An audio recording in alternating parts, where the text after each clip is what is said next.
capítulo de número 18, por favor. Eu amo a Jesus porque amo a Bíblia. E amo a Bíblia porque amo a Jesus. Se a Bíblia não falasse de Jesus, ela seria como a física sem a matéria e como a matemática sem os números. A Bíblia é o maior livro porque fala do maior homem, Jesus Cristo de Nazaré. Jesus está presente em todos os livros da Bíblia. Jesus está em Mateus como Emmanuel, que significa Deus conosco. E essa é uma realidade sentida. Ele, como Deus, está conosco nesta noite. Mas em Marcos, ele é o servo fiel que veio para servir e não ser servido pelo seu Espírito. Ele ministra as suas bênçãos nesta noite, a sua noiva. Mas em Lucas, ele se apresenta para os gregos como filho do homem que veio buscar e salvar o que havia perdido. Experimentamos isso na nossa vida também. Mas em São João, ele é o verbo revelado, o verbo manifestado e o verbo encarnado. Mas, meus irmãos, em Atos ele é o operador de maravilhas. Atos 1 ele fala maravilhosamente. Atos 2 ele batiza maravilhosamente. Atos 3 ele cura maravilhosamente. E em todo o livro de Atos ele é maravilhoso. Em Romanos ele é o nosso justificador. Mas em 1 e 2 Coríntios ele é santificador. Mas em Gálatas ele é libertador das maldições da lei. Ele se fez maldito no nosso lugar, para que fôssemos benditos nesta noite, assentados nas regiões celestiais, sendo abençoados com todas as bênçãos espirituais. Em Efésios, ele é a cabeça da igreja. Levante-se o inferno e venha contra a igreja, e a igreja vencerá no poder daquele que é o cabeça, campeão dos campeões, Cristo Jesus, o ressurreto. Em Filipenses, ele é o Deus que supre as nossas necessidades. Mas em Colossenses, ele é o tesouro maior da nossa vida. Um dos homens mais ricos do mundo está no Oriente Médio. Ele chama-se Saddam Hussein. Não sabe quantos dólares tem acumulado nos bancos da Suíça. E a terceira pessoa mais rica do mundo chama-se Rainha Elizabeth. E os dois homens mais ricos do Brasil chama-se Camargo Correia e Antônio Emílio de Moraes. Mas coitadinho deles em relação ao crente, lavado e redimido pelo sangue do Cordeiro, mais humilde aqui nesta noite, porque a Bíblia deixa muito claro que quem tem tudo, não tendo Jesus, não tem nada. Mas quem não tem nada aqui, tendo Jesus Cristo, carrega na alma um céu de glória, carrega no coração um céu de alegria e de júbilo. Mas, meus queridos irmãos, prestem atenção que se em Colossenses ele é o tesouro da nossa riqueza, em Tessalonicenses ele é o rei que está regressando, mas em Timóteo ele é o único mediador entre Deus e os homens. Não é Maria, não é o Papa, não é Paulo, não é João, é Jesus Cristo, nosso mediador único, que em Tito ele é a graça de Deus manifestada. Mas em Filemão ele é o amigo mais chegado que irmão. Mas em Hebreus ele é o apóstolo da nossa confissão. E em Tiago ele é o médico dos médicos. Ele é o maior do que todos os grandes médicos da terra. Sabe por quê? A medicina está lutando com o câncer. E eu sei de pessoas que estavam marcadas para morrer daí a 15 dias por causa do câncer. Mas antes que a morte chegasse, Jesus chegou. Ele operou aquela pessoa. Jesus cura o câncer, a cólera. Jesus cura a AIDS, porque eu conheci uma prostituta que foi lavada e redimida pelo sangue do Cordeiro. E o sangue do Cordeiro não só curou a lepra da sua alma, mas curou também a AIDS que estava no corpo físico. Ele é o maior de todos os médicos, porque cura qualquer enfermidade. Mas, meus queridos irmãos, ele não é só médico, porque em Pedro ele é o pastor com coroa de glória, mas em João ele é o amor de Deus encarnado e personificado. Em Judas ele é o Senhor que estará voltando com milhares dos seus santos. Mas em Apocalipse ele é o alfa e o ômega, o princípio, o fim, o que era e o que é, o Senhor Todo-Poderoso, o que há de vir. Ele é o Rei dos reis e Senhor dos senhores. Quantos querem adorá-lo, levante a sua mão e diga glória ao Cordeiro, glória ao Cordeiro, glória ao Cordeiro, glória ao Cordeiro. Xarabacaxuiandeca, a sua presença nos alegra, a sua presença nos faz sentir o gosto da vitória final. Aleluia, aleluia, aleluia. Então vamos ler a Bíblia agora. 1 Reis, capítulo 18, e o versículo de número 24, para iniciar a leitura. 1 Reis, capítulo 18, versículo 24, diz assim: então invocai o nome do vosso Deus, e eu invocarei o nome do Senhor, e há de ser que o Deus que responder por fogo, esse será Deus. E todo o povo respondeu e disseram: é boa esta palavra. Versículo 30, então Elias disse a todo o povo: chegai-vos a mim. E todo o povo chegou a ele, e reparou, e consertou, e reedificou o altar do Senhor que estava quebrado. Versículo de número 36, sucedeu, pois, que oferecendo-se a oferta de manjares, o profeta Elias lhe chegou e disse: ó Senhor, Deus de Abraão, de Isaac e de Israel, manifesta-se hoje que tu és Deus de Israel e que eu sou o teu servo, e conforme a tua palavra fiz todas estas coisas. Responde-me, Senhor, responde-me, para que este povo conheça que tu, Senhor, és Deus e que tu fizeste tornar seu coração para trás. Então caiu fogo do Senhor, então caiu fogo do Senhor, e o avivamento começou, consumiu o holocausto, a lenha, as pedras, o pó, lambeu a água que estava no rego, o que vendo todo o povo caíram sobre os seus rostos e disseram: só o Senhor é Deus. Meus amados e queridos irmãos, desejo falarmos nesta noite sobre avivamento e missões. Quando eu leio, meus amados irmãos, a vida e o ministério do profeta Elias, eu vejo nele mais do que um profeta, eu vejo nele o perfil de um autêntico e aprovado missionário, fazendo história dentro do reino de Deus. Em primeiro lugar, Elias era um homem de fé. Em segundo lugar, Elias era um homem de coragem. Em terceiro lugar, Elias era um homem decidido. Em quarto lugar, Elias era um homem de caráter bem fundado. Em quarto lugar, Elias era um homem da palavra. E em quinto lugar, Elias era um homem do fogo. Não basta sermos a igreja da palavra, temos que ser a igreja do fogo. E não basta sermos a igreja do fogo, temos que ser a igreja da palavra. Aleluia, aleluia. O missionário precisa ter fé, o missionário precisa ter coragem, o missionário precisa ser decidido, o missionário precisa ter caráter, o missionário precisa ser o homem da palavra, mas precisa estar cheio do fogo do Espírito Santo. Aleluia. Em primeiro lugar, quando eu leio sobre Deus, Elias e o reino, eu aprendo que o Deus que chama é o Deus que envia e é o Deus que patrocina. Vejam, Deus não é irresponsável, Deus não é criança e nem menino. Ele chama, Ele envia e Ele patrocina a sua missão e a sua obra.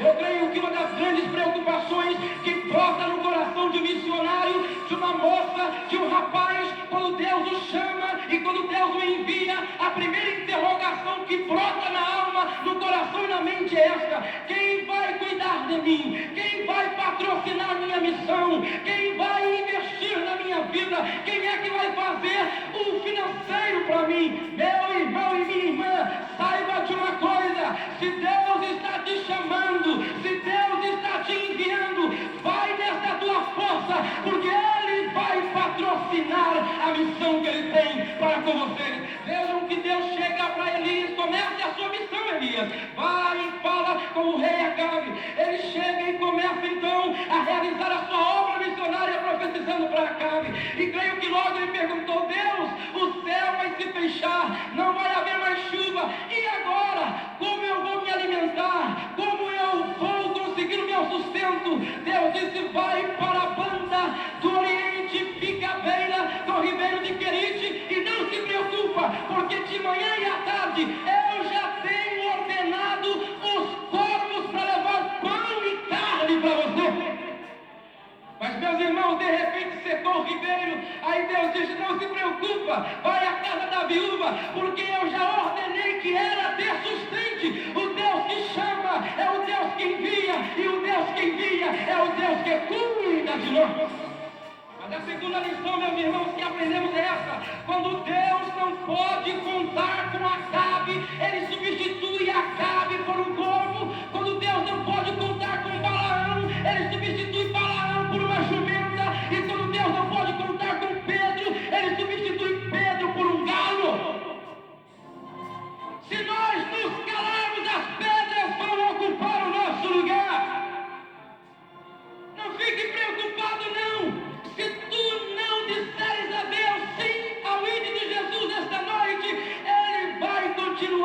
fazendo a sua obra. Terceiro lugar, quando Deus deseja realizar um grande propósito, fazendo história dentro do seu reino, Ele sempre contou e irá contar com homens. Ele contou um dia com Noé, Ele contou um dia com Abraão, Ele contou um dia com José, Ele contou um dia com Moisés, Ele contou um dia com Gideão, Ele contou um dia com Davi, e agora, neste texto qual acabamos de ler, Ele está contando com Elias. Qual era a missão do profeta Elias? Elias é um tipo da igreja. A missão do profeta Elias era preparar o caminho para um avivamento no meio do povo israelita, porque o povo israelita foi formado, foi criado para ser uma nação missionária. Isso está no capítulo 12 de Gênesis. Israel era para ser uma nação missionária, porém saiu fora dos propósitos de Deus, se corrompeu, e agora Deus levanta o profeta Elias, para que através do profeta Elias fosse preparado um caminho para que Deus viesse então avivar aquele povo, para que ele voltasse a ser um povo missionário, transmitindo e canalizando as bênçãos de Deus a todas as famílias de povos da terra. Mas, meus irmãos, é impossível fazer missão sem avivamento. Sem avivamento a igreja para, sem avivamento a igreja é influenciada e não influencia, sem avivamento a igreja cai na estagnação, sem avivamento a igreja só patina, sem avivamento a igreja não festeja e quem faz a festa é o diabo. Mas com o avivamento a igreja avança, com o avivamento a igreja triunfa, com o avivamento a igreja prossegue, com o avivamento a igreja vence o diabo e acaba com a sua festa, e quem faz a festa é o Espírito do Senhor e a noiva do Cordeiro. Israel precisava de avivamento por algumas razões básicas, e a maior de todas é esta: Israel estava passando por uma profunda crise. Primeiro, crise política. Sabe por quê? Vejam o que estava acontecendo lá em Israel. Elá reina 2 anos, sai, entra Zinri, e Zinri reina 7 dias, entra Onri reina 12 anos, sai e entra Acabe, e cada um que saía, entrava o outro, pior do que todos. Está aparecendo com o Brasil. Saiu Figueiredo, entrou o Sarney, saiu Sarney, entrou este que está aí, e parece que as coisas não estão melhorando. Mas a igreja não está com a sua esperança em Brasília, a igreja está com a sua esperança na eternidade. Cristo vai voltar para arrebatar o seu povo. Crise política, crise social, crise econômica. É interessante que o fator base daquela crise econômica era porque não estava chovendo. Vejam o que o profeta Elias disse para Acabe: não vai chover durante mais de 3 anos. E muitos perguntam, por que Deus fechou os céus? Se você não saiba, fique sabendo, Baal era o Deus da fertilidade, e todas as vezes que as mulheres geravam filhos, e todas as vezes que o campo produzia alguma coisa, em vez de louvarem a Deus, louvavam a Baal. Aí então Deus desafiou Baal, fechando o céu. Não chovendo, o campo não ia produzir, e o campo não produzindo, quero ver Baal fazer o campo produzir alguma coisa. Deus está mostrando ao povo que Ele é Deus, e que se o campo está produzindo, é porque Ele está com as suas mãos estendidas sobre a terra. A pior de todas as crises em Israel era a crise espiritual. Israel não estava realizando sua missão como canal das bênçãos de Deus para todos os povos, porque estava em crise, por 5 razões básicas. E talvez nós estamos precisando nesta noite de um profundo avivamento para fazermos a obra pelas mesmas razões porque Israel precisava de um avivamento. No capítulo 16, versículo 32 e 33, está a primeira razão por que Israel precisava de avivamento. Um dos grandes problemas de Israel chamava-se idolatria. Acabe casa-se com Jezabel, fez uma aliança com ela, leva o Deus Baal para Samaria, edifica um templo, oficializa em Israel o culto ao Deus Baal. E agora a idolatria tomou conta do povo.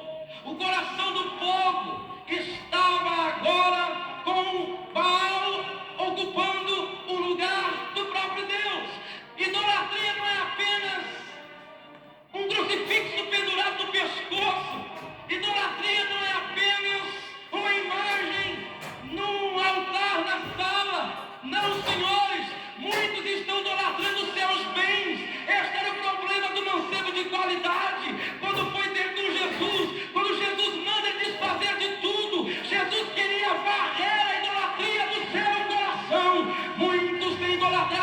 dinheiro, o seu carro, a sua casa. E eu temos que algumas irmãs têm idolatrado até a sua própria roupa. Eu já ouvi dizer de irmãs que não vieram ao culto porque o marido não lhe deu aquele vestido. O vestido é maior do que Deus para ela.